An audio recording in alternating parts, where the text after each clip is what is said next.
ታሪካችን የሚጀምረው አንድ ስሪላንካ ሀገር ውስጥ የሚገኝን ጥቅጥቅ ያለ ማንግሮቭ የሚባል ደንን እያሳየን ነው። እዚህ ደንም ውስጥ ያልፓና የምትባል መንደር ስትኖር እቺ መንደር በጸብና በጦርነት የተሞላች ናት። የስሪላንካ ጦር ሰራዊትም እዚህ መንደር ውስጥ ሰላም ለማስፈን ይገባና ይቆጣጠሩት የነበሩትን ታሙ የሚባሉ ሚሊሻዎችን ያስወግዳል።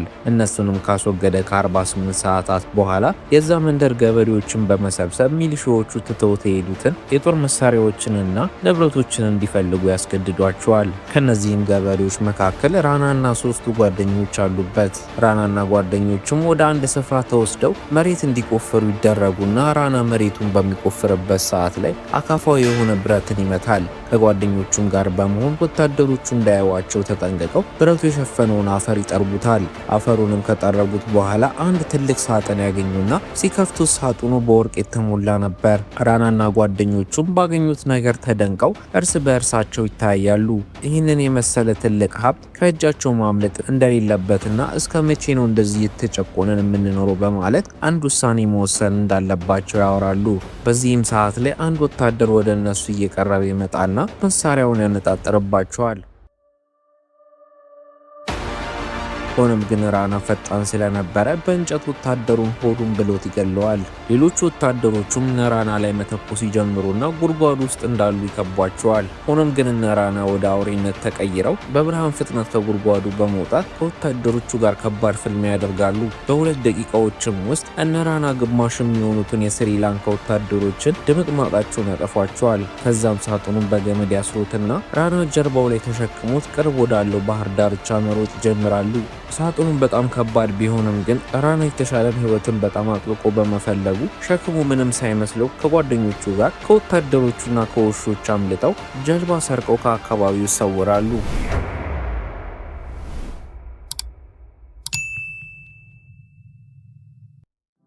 ራናና ጓደኞቹም አንድ ራም የሚባል የህንድ ሀገር ደሴት ጋር ከደረሱ በኋላ ወርቁን በፍጥነት ይቀብሩትና የቀበሩትን ቦታ ምልክት ያደርጉበታል። ይህንንም አድርገው እንደጨረሱ የድንበር ጠባቂ ፖሊሶች መጥተው ይይዟቸዋል። ጣቢያም ተወስደው የፖሊስ ኮማንደሩ ራና ከፓኪስታን የፈለሱ አሸባሪዎች ናቸው ብሎ በማሰብ ማንኛውንም መረጃ ከነሱ ለማውጣት ይሞክራል። ኮማንደሩም አንደኛውን ረዳቱን ራናን ፈትሻቸው ብሎ ሲያዘው ራና በድንገት አንድ የወርቅ አሞሌ ያወጣል። እያንዳንዳቸውም ከኪሳቸው አንዳንድ የወርቅ አሞሌ አውጥተው ኮማንደሩ ፊት ያስቀምጣሉ።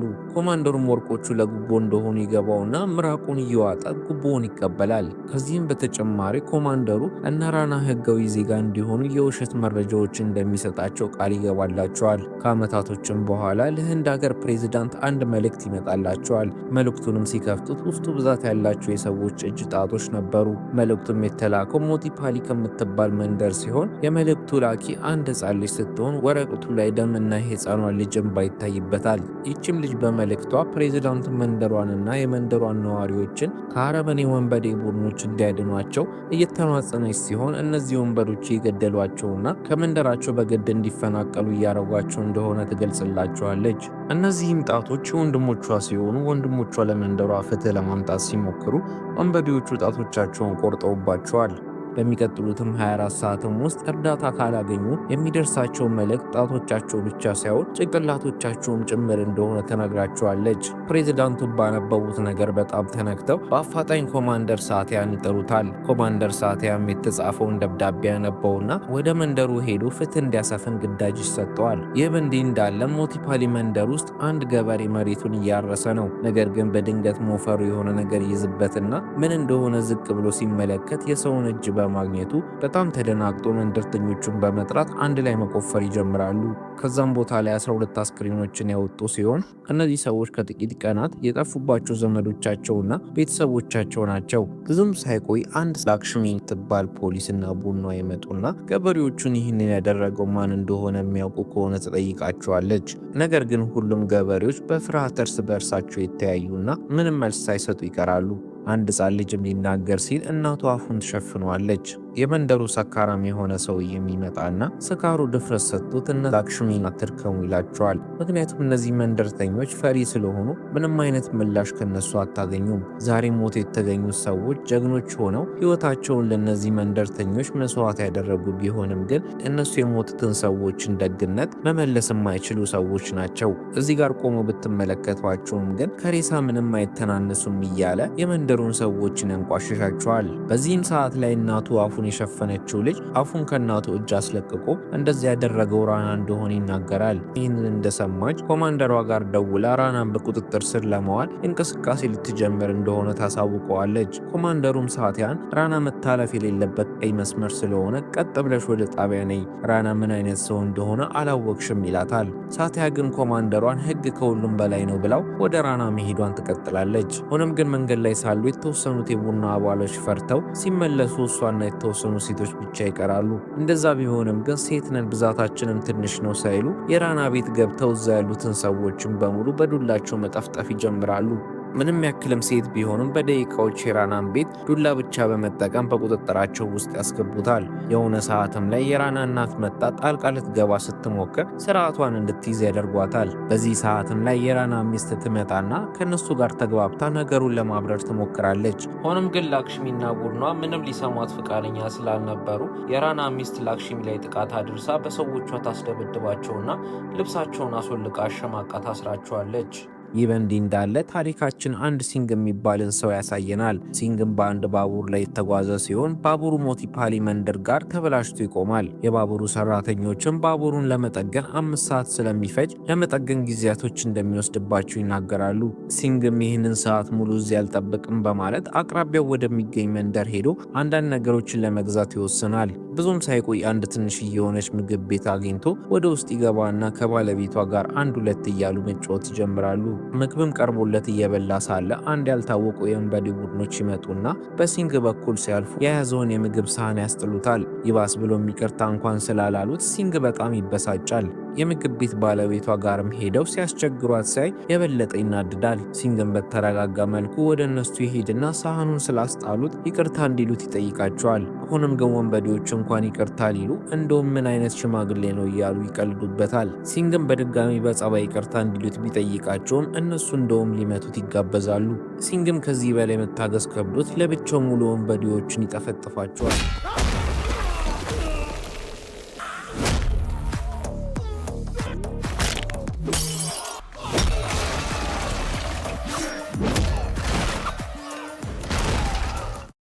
ሆኖም ግን ወንበዴዎቹን ቢደበድባቸውም አሁንም ይቅርታ ሊሉት ፈቃደኛ አይደሉም። አንደኛውንም ወንበዴ ይዘውና ማነው አለቃክ ብሎ ጠይቆት ወደ አለቃው እንዲወስዱ ያደርገዋል። በሌላ ትዕይንትም ኮማንደር ሳቲያ ከፕሬዚዳንቷ የተሰጠውን ግዳጅ ለመፈጸም ወደ አንድ አየር ማረፊያ በአውሮፕላኑ ሲወርድ እናየዋለን። የአየር ንብረቱም ከባድ ስለሆነ ከዚህ በኋላ ያለውን መንገድ በመኪና ለመቀጠል ይወስናል። ተቀብለውትም ከነበሩት አንድ ጉበኛ የሆነ ፖሊስ ለመንደሩ ጠቅላይ ሚኒስትር ለሆነው ካን ይደውልለትና ኮማንደር ሳቲያ ወደ ሞቲፓሊ መንደር ሊያቀና እንደሆነ ይነግረዋል። በዚህም ምክንያት ካን ሳቲያ የመጣው የጠፉትን የሴት ፖሊሶችን ፍለጋ ነው ብሎ በማሰብ ወደ ራና ሚስት ይደውላል። ለራና ሚስት በአንቺ ድርጊት ምክንያት በጣም ትልቅ የሆነ ኮማንደር ወደ መንደሩ ስለመጣ ቶሎ ብለሽ ለፈጠርሽው ችግር መፍትሄ ስጪ ይላታል። በሌላ ትዕይንትም እዛው መንደር ውስጥ ያለንን አንድ የወንበዶች መሪ ሆነን ራም የሚባልን ሰውን እናያለን። በዚህ ቀንም የራምን ሴት ልጅ ለጋብቻ የሚጠይቅ ልጅ ከእናቱና ከአባቱ ጋር መጥተው ነበረ። ራምም ስልክ አዋርቶ እንደጨረሰ ወደ ቤት ይገባና የጋብቻ ጥያቄ ያቀረበውን ልጅ እያንቋሸሸ ይናገረዋል። የልጁ እናትና አባትም ልጃቸው ኢንጂነር ስለሆነ ጎበዝና የተማረ ነው ይሉታል። እሱም እና ምን ይጠበስ የሱ ስራ እኮ ከለማኝነት ምንም አይተናነስም ይልና ስለ ራሱ የጎረረ ማውራት ይጀምራል። እዚህ መንደሩ ውስጥ ያሉትን ሰዎችን ማነው ሀብታም ጠንካራና ተፈሪ የማፊያ መሪ የሆነው ብትሏቸው ወደ እኔ ነው የሚጠቁሟችሁ ምናምን እያለ ይጎርርባቸዋል። በዚህም ሰዓት ሲንግ ይመጣና ራም ማን ነው ብሎ ይጠይቃል። ራምም እኔ ነኝ ብሎ ሲመልስለት ሲንግ እንደዛ ሲጎርር የነበረውን ራምን በጥፊያ ጭሎ ሰዎች ፊት ያዋርደዋል። ሲንግም ራምን ይቅርታ በሊለውና ራም እዚህ ድረስ የመጣ ከውን ደብድበክ ይቅርታ እንድልክ ለማድረግ ነው ብሎ ይገረምበትና ጭፍሮቹን ሰባብራችሁ አስቀምጡት ብሎ ይልክበታል። ጠንካራውም ሲንግ የራምን ጭፍሮችን ጠፍጥፎ ያስቀምጣቸውና በድጋሚ ራምን ሰዎች ፊት ያዋርዷል።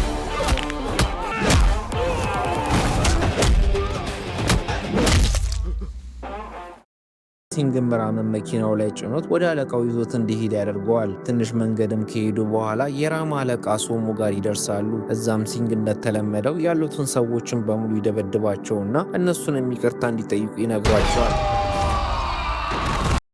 ከዛም እንደሌላው ጊዜ ይቅርታ ሳይሉት ይቀሩና ሶሙንም መኪናው ላይ ጭኖት ወደ አለቃው ይዞት እንዲሄድ ያደርገዋል። ትዕይንቱ የሚቀየርና ኮማንደር ሳታያ ወደ ሞቲፓሊ መንደር በመኪና የተጓዘ እናየዋለን። አጠገቡም የተቀመጠውን የፖሊስ ኮማንደርንም ራና ማን ነው ብሎ ይጠይቀዋል። ኮማንደሩም ከ15 ዓመት በፊት ራናና ሶስቱ ጓደኞቹ ከስሪላንካ ፈልሰው የመጡ ሲሆን እዚህም እንደደረሱ ለአንደኛው የፖሊስ ኮማንደር በጉቦ መልክ ወርቅ ሰጥተውታል። ይህም ፖሊስ ለራናና ለጓደኞቹ የመኖሪያ ፍቃድ የሰጣቸው ሲሆን ራና ከዛ ቀን ጀምሮ በጣም ትልቅ ተፈሪ የሆነ ማፊያ መሪ ሆኗል።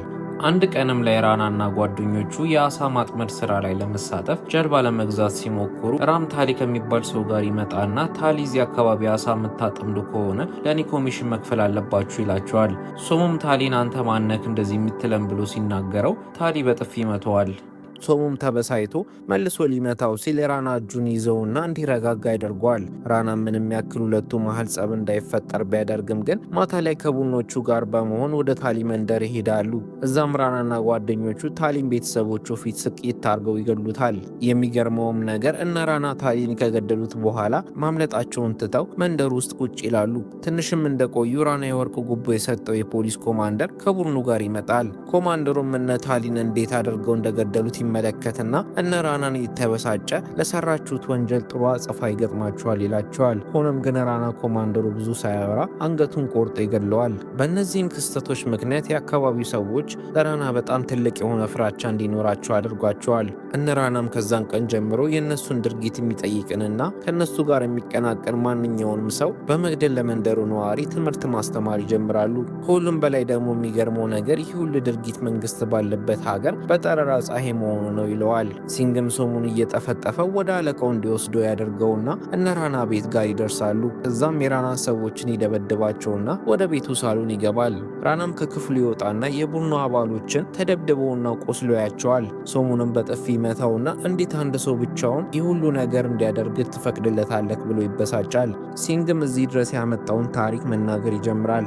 መጀመሪያም ላይ ምግብ ቤት ውስጥ ሀገር ሰላም ነው ብዬ ምግቤን እየበላው ሳለ የሆኑ ሰዎች ገብተው እየበላሁትን የነበረውን ምግብ አስጥለውኛል። እኔም ተረጋግቼ ይቅርታ እንዲጠይቁኝ ብነግራቸውም ግን ፈቃደኛ ስላልሆኑ ደብድቤያቸው ወደ አለቃቸው ራም እንዲወስዱኝ ያደርጋቸዋለሁ። ራምም ጋር ሄጄ እሱንም ይቅርታ እንዲጠይቅኝ ባደርገውም ፈቃደኛ ስላልሆነ እሱንም ደብድቤው ወደ እሱ አለቃ ሶሙን ጋር እንዲወስደኝ ያደረግኩት። ሶሙንም ይቅርታ እንዲጠይቅኝ ብጠይቀውም እሱም ፈቃደኛ ሳይሆን በመቅረቱ ደብድቤዋለሁ። በመጨረሻም ሶሙ ወደ አንተ ስለመራኝ አንተም ይቅርታ ማትለኝ ከሆነ መጨረሻ እንደነሱ ነው ይለዋል። ራናም ይህን ሁሉ ትርምስ የፈጠርከው ይቅርታ ስላላሉክ ነው ብሎ ይገረምበትና ራና ነገሩን ለማብረር ይቅርታ ይለዋል። ሲንግም የሚፈልገው ነገር ስለሆነለት ደስ ብሎት ጓደኛ መሽነን ከዚህ በኋላ ነገር ግን ሰዎችክን ይቅርታ ማለት እንዲለምዱ አድርጋቸው ብሎት ከቤቱ መውጣት ይጀምራል። ሆኖም ግን ከመውጣቱ በፊት ይመለስና መሬት ላይ የነበሩትን የፖሊስ አልባሳትን እንዳየው ይነግራቸዋል። ፖሊሶቹም እዚህ እንደታሰሩ ይገባውና ልብሶቹን አንስቷቸው በነፃነት ፖሊሶቹን መፈለግ ይጀምራል። በመጨረሻ እርቃናቸውን የነበሩትን ሴት ፖሊሶቹን አግኝቷቸው በቀላሉ የታሰሩበትን ክፍል በር ይሰብረውና ልብሳቸውን ይሰጣቸዋል። ልክ እንደ ልጇ አረመኔ የሆነችውም የራና እናትም መታ እንዴት ብትደፍረን ነው እንደዚህ የምታደርገው ብለው ቤት ውስጥ የነበሩትን የራናን ሰዎች እንዲደበድቡ ትልካቸዋለች። ሆኖም ግን ሲንግ ማንም ሊያስቆመው የማይችል አይነት ሰው ስለሆነ ሙሉ በሙሉ ድምጥማጣቸውን ያጠፋዋል።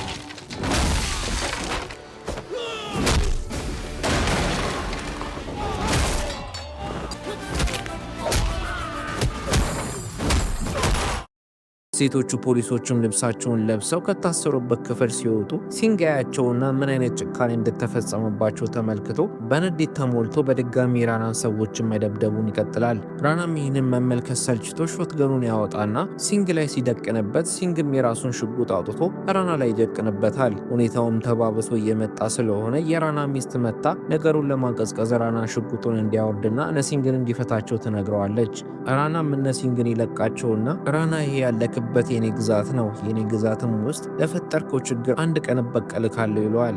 ሲንግ ምንም እንዳልሰማ በማስመሰል ምንም መልስ ሳይሰጥ ከፖሊሶቹ ጋር ይወጣል። በሌላ በኩል ደግሞ ኮማንደር ሳቲያ የሞቲ ፓሊ መንደር ኬላ ጋር ይደርስና ከመንደሩ ጠቅላይ ሚኒስትር ካን ጋር ይገናኛል። ሳቲያም ከጅምሩም ጀምሮ ካን ጉበኛና ሙሰኛ ጠቅላይ ሚኒስትር እንደሆነ ገብቶታል። ምክንያቱም መንግስትና ህግ ባለበት ሀገር በጠራራ ፀሐይ ይሄ ነገር መፈጸሙ ከጠቅላይ ሚኒስትሩ እስከ ፖሊስ አመራሮች ጭምር ከወንበዴዎቹ ጋር መተባበራቸው ግልጽ ስለሆነ ነበር። ሳቲያም ካንነቱን ንገረኝና እኔ ወንበዴዎቹ አስፈራርተውት ነው እንደዛ ያደረገው ብዬ እናገርልካለሁ ይለዋል። እንደዛ ማድረግ አልችልም ምትል ከሆነ ግን መጨረሻ ከባድ ሆኖ ወደ እስር ቤት እልክሃለሁ ይለዋል። ካንም ይህንን ሲሰማ መከራከር ይጀምርና እንደውም ኮማንደር ሳቲያን ጉቦ ልስጥህ እስከ ማለት ይደርሳል። ሳቲያም ካንን ሙልጭ አድርጎ የሰርበውና እስር ቤት እንደሚገባ አስፈራርቶ ይሄዳል። ከትንሽ ሰዓታትም በኋላ ካን ለራና ይደውልለትና ኮማንደር ሳቲያ ወደ እነሱ እየገሰገሰ እንደሆነና እስር ቤት መግባታችሁ ነው ይለዋል። ራንም ሳቲያ እንኳን እኔን ሊያስረኝ እዚህ መንደር ውስጥም እንዲገባ አልፈቅድለትም ይለዋል። ኮማንደር ሳቲያን በመንገድ ላይ ሳለ ሆኖም ግን ኮማንደር ሳቲያ ካን ሊገለው እንደሚፈልግ ስለገመተ መኪና ቀይሮ ሳይሞት ይቀራል። ሲንግና ሴቶቹ ፖሊሶችም ከራና ቤት ብዙም ሳይርቁ የራና ሰዎች ጥቃት ያደርሱባቸዋል። ሲንግና ሴቶቹም አንድ ላይ ተባብረው ከራና ሰዎች ጋር ከባድ የሆነ ፍልሚያ ያደርጋሉ። የሆነ ሰዓትም ላይ አንደኛዋ ፖሊስ ከመኪናው ትወርቅና ወደ መኪናው ለመመለስ ስትሞክር አንደኛው የራና ሰው መጥቶ በገጀራ ወገቧን ይላታል። በተአምርም ሲንግ መኪና ውስጥ እንድትገባ ያደርጋትና ከራም ሰዎች አምልጦ ሕክምና ፍለጋ ወደ አንድ መንደር ይዟት ይሄዳል። እዛም ተሸክሟት የሚረዳ ሰው ሲፈልግ መንደር ውስጥ ማንም ሰው እንደሌለ ይመለከትና ግራ ይጋባል። የቆሰለችውን ፖሊስ የሚጠጣ ውሃ ስጡኝ ብላ ተለምናቸውና እዛ ምድረ በዳ የሆነ መንደር ውስጥ ውሃ መፈለግ ይጀምራሉ። እንደምንም ፈልገው ካመጡላት በኋላ ፖሊሷ በጣም ቆስላ ስለነበረ ብዙም ሳትቆይ ትሞታለች። በዚህም ሰዓት ላይ ራና ለሲንግ ይደውልለታል። ራናም እየሳቀ ቀስ በቀስ ስቃይህን ለመጨመር ፊትክ የተቀሩትን ሴቶችን በሙሉ መግደሌን ይቀጥላለሁ። እነሱንም ከጨረስኳቸው በኋላ መንደሩ ውስጥ ያሉት ሰዎች ፊት ገድዬክ ለመንደርተኞቹ ትምህርት እንድትሆን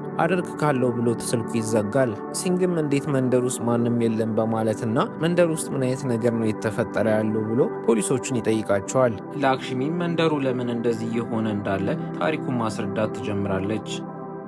ታሪኩን መጀመሪያ የሚጀምረው በስዊዘርላንድ ከተማ ሲሆን የመንደሩ ጠቅላይ ሚኒስትር ከአንድ ቱጃር ቢዝነስማን ጋር ስብሰባ ያደርጋል። ስብሰባውም ላይ ቢዝነስማኑ ዓለማችን ላይ ትልቁና ውድ የሚባለው ማዕድን ዩራኒየም ቢሆንም ግን በቅርብ ጊዜ ሳይንቲስቶች ከዩራኒየም የሚበልጥ ማዕድንን አግኝተዋል። ይህ ማዕድንም ሴሪየም የሚባል ሲሆን አቅሙ ከዩራኒየም 2 እጥፍ ነው። ይህ ማዕድን የሚገኘው ዓለማችን ላይ 2 ቦታዎች ብቻ ላይ ነው። አንደኛውም ቦታ አውስትራሊያ ውስጥ ሲሆን ሁለተኛው ደግሞ ህንድ ሀገር ውስጥ በምትገኝ ሞኒታሊን በምትባል መንደር ውስጥ ነው። ለዛም አንተ እዚህ ቢዝነስ ውስጥ ተሳትፈክ የመንደሩ ነዋሪዎች እንዲፈናቀሉ በማድረግ እዛ አካባቢ መንደሮችንና የቱሪስት መዳረሻ የሚሆኑ ስፍራዎችን ትገነባለክ። እንደዛ በማድረግክም እኛ ማንም ሳያየን የሴሪየም ማዕድኑን ከመንግስት እውቅና ውጪ ቆፍረን እንድናወጣ ይረዳናል። እንደዚህ ማድረግ ከቻልክ አይተክ የማታውቀውን ገንዘብ ስለምንሰጥክ በጣም ባለጸጋ ሰው ትሆናለክ ይሉታል። እንደተገመተውም ጠቅላይ ሚኒስትሩ በሀሳቡ ለመስማማት ወደ ህንድ ሀገር ተመልሶ ወደ ስራ ሊገባ ይወስናል።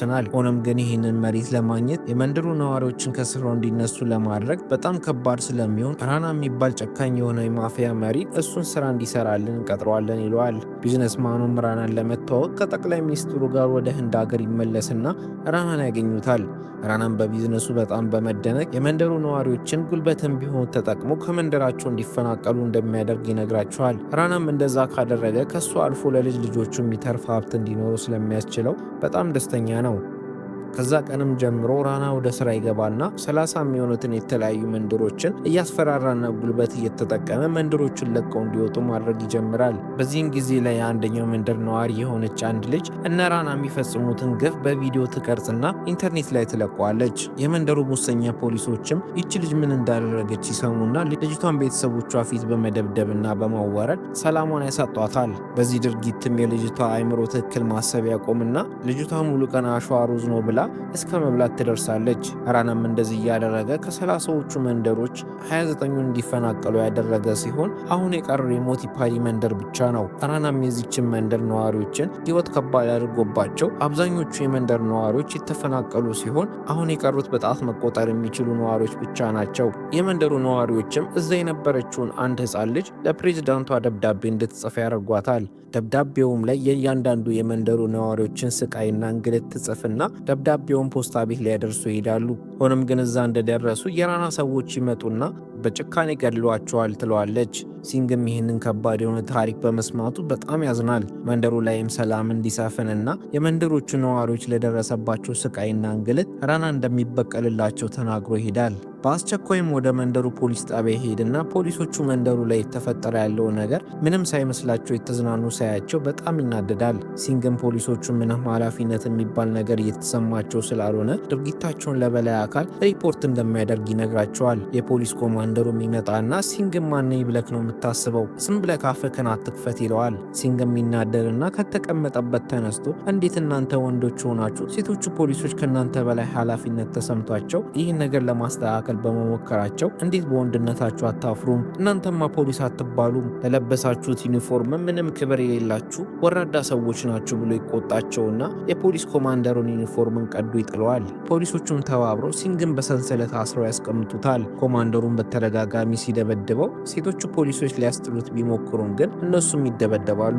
ኮማንደሩም ሶሙ ጋር ደውሎ ሲንግን እንደያዙት ነግሮት ብዙም ሳይቆይ ሶሙን ንዴቱን ለመወጣት ከጭፍሮቹ ጋር ይመጣል። ሶሙም ሲንግን ራሱን እስከሚስት ድረስ ደጋግሞ ይመታውና በመጥረቢያ ብሎ ሊገድለው ሲል አንድ ፖሊስ ጣቢያ ውስጥ የታሰረ ሰው እንዲያቆም ይነግረዋል። ይህም እስረኛ ሲንግን እንደሚያውቀውና ሲንግ ራሱን ከሳተበት ሲነቃ ይህንን ስፍራ ወደ መቃብር እንደሚቀይረው ያወራል። ድሮ ታስሮበት የነበረ አንድ ትልቅ እስር ቤትም ውስጥ ሲንግ ታስሮ እንደነበረና እዛ የነበረውን የእስር ቤቱ ትልቅ የማፊያ መሪ ሲንግ እስር ቤት ውስጥ እንደገባ ከጭፍሮቹ ጋር አጥፍቷቸዋል ይላቸዋል። የዛም እስር ቤትም ማንም የማይነካውና የሚፈራ ሰው ስለሆነ ስሙን ቡልዶዘር ብለን ጠርተነዋል ይላቸዋል። እነሱም እስረኛ ባወራው ታሪክ ለህይወታቸው እንዲፈሩ ያደርጋቸዋል። አንደኛው የሶሙም ሰው ሲንግ እንደሞተና እንዳልሞተ ለማረጋገጥ ትንፋሹን ለማወቅ አመድ ነገር ወደ አፍንጫው ያስጠጋል። ሲንግም ይህንን አመድ በትንፋሹ ይበትነውና ይነቃል። ከዛም ታስሮበት የነበረውን ኮለን በእጁ ያፈርሰውና በሰንሰለት ጠላቶቹን በሙሉ ሰባብሮ ያስቀምጣቸዋል።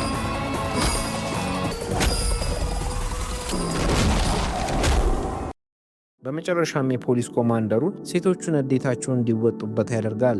ሶሙንም አንስቶት ወገቡን ሰብሮ ይገለዋል። የገደላቸውንም ሰዎችን ፖሊስ ጣቢያው ላይ ሰቅሏቸው ፖሊስ ጣቢያው ውስጥ የነበሩትን መሳሪያዎችን ይዞ ይሄዳል። ከትንሽ ሰዓታትም በኋላ ራና ከጭፍሮቹ ጋር ይመጣና መላው የፖሊስ ኃይልና ሶሙ ተሰቅለው በማየቱ በጣም ይደነግጣል። በዚህም ሰዓት ሲንግ ይደውልለትና እኔን በመፈለግ ጉልበትህን አታባክን፣ ምክንያቱም ምን ያለህበት ድረስ እመጣና እገልካለሁ ይለዋል። ይህ በእንዲህ እንዳለ ኮማንደር ሳቲያ ከአንድ ኢንቴሊጀንስ አባል የሆነች ሴት ትደውልለታለች።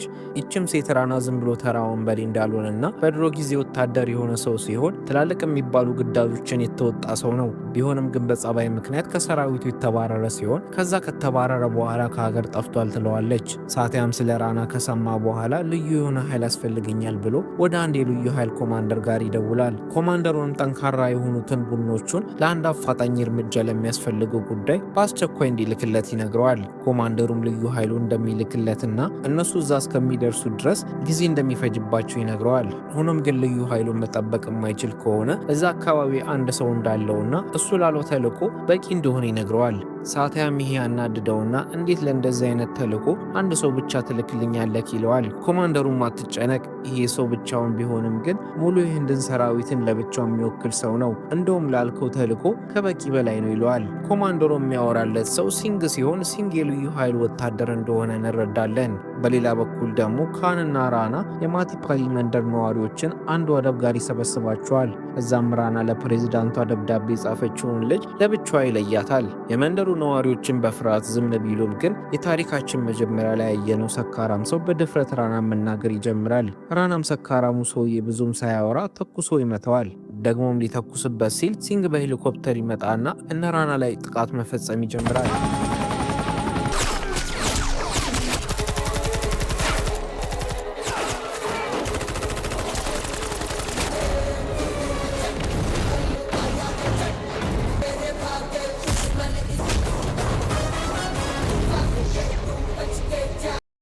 ራናም ሕፃኗን ልጅ በመያዝ ሲንግ ከተጠጋው እንደሚገድለው ይነግረዋል። የመንደሩ ነዋሪዎችም ድፍረት አግኝተው ሲንግን ከራና ሽጉጥ ለመሸፈን ራና ፊት ይቆማሉ።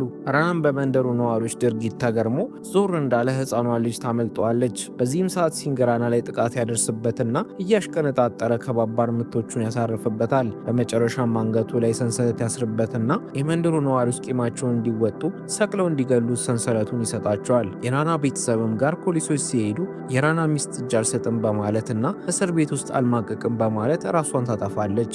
የራና እናትም ይህንን ስትመለከት የልብ ድካም ይዟት እዛው ትሞታለች። ኮማንደር ሳቲያም ሲንግ ጋር መጥቶ መንደሩ ላይ ላመጣው ሰላም አመስግኖት እውነትም ቡልዶዘር የሚለው ስም ይገባካል ይለዋል። በመጨረሻም ለፕሬዝዳንቷ ደብዳቤ ጻፈችው ልጅ ወደ ሲንግ ሄዳ ስታመሰግነው እያየን ታሪካችን ያልቃል።